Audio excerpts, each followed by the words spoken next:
All right, I want to hear a Bobcat story, Don Price. Okay. All right. Let's see. These guys traveled with him and lived with him and had to clean up after him. Well, I'm trying to think. You said clean up. I'm trying to. Well, and John Henry named him Mr. Dennis. Any Bobcat, jump up there. Yeah, I'm trying to. This is a family show, isn't it? sort of. The Addams Family Show. Schaefer and I can kind of tell this one together. That same deal on Chuck Berry that John wanted to be on so bad. Okay, and John kept saying, "Well, when's he going to get out of the car and come to his trailer?" I go. He said he'd do it in a few minutes, and John just was right there, just eager to. Like a little kid. Like a little kid. Santa Claus. Yeah. And I'm going, John, when Larry gets here with the money, Chuck Berry will get out of the car. So Is that the way it was, Larry? Is he still in the car? I got something to add to that one.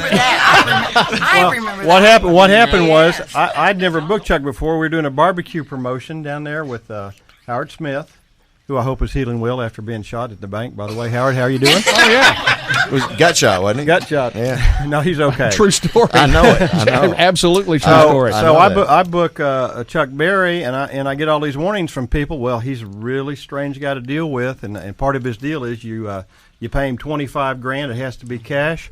He wants two first-class tickets from St. Louis down to wherever he's playing. Well, here's what he does. We found out after the show. I sent him the tickets. He cashes those in, and he always drives because he's afraid. He's afraid of airplanes. Wow. So he shows up in a rented Lincoln from Dollar Rent-A-Car in St. Louis or wherever, and all he wants to start the relationship with us is the money. $25,000. Right. Sure. And he also tried to hold us up because Fender didn't make a whole lot of dual showman reverbs. Okay, and luckily, between musicians in town, we came up with two of them, so he didn't get to challenge us extra $1,000. But aside for all that, when Larry gave him the money, Chuck gets out, goes to and John is just like a little puppy dog. I mean, and I love it because some of us are not as emotional about things as John is, and so he has the guy, and I mean he's just wanting to touch him, you know. And then when we Breathe the same air. breathe the same air. Oh yeah. We get inside, and we said, "Okay, Chuck," said, "Would you like to rehearse?" And he goes, "Rehearse what?" You play. He says, "You boys played these damn songs your whole life."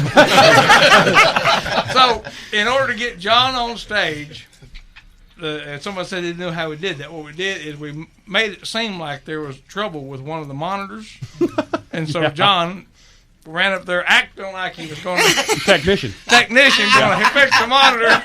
He gets that stick. So there's thousands over 18 years. I can come up with thousands of them.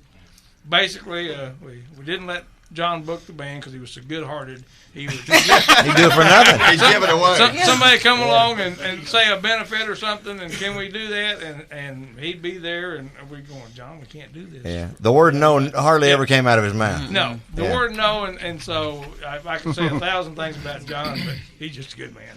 Yep. Thank you, Don Price. Good story.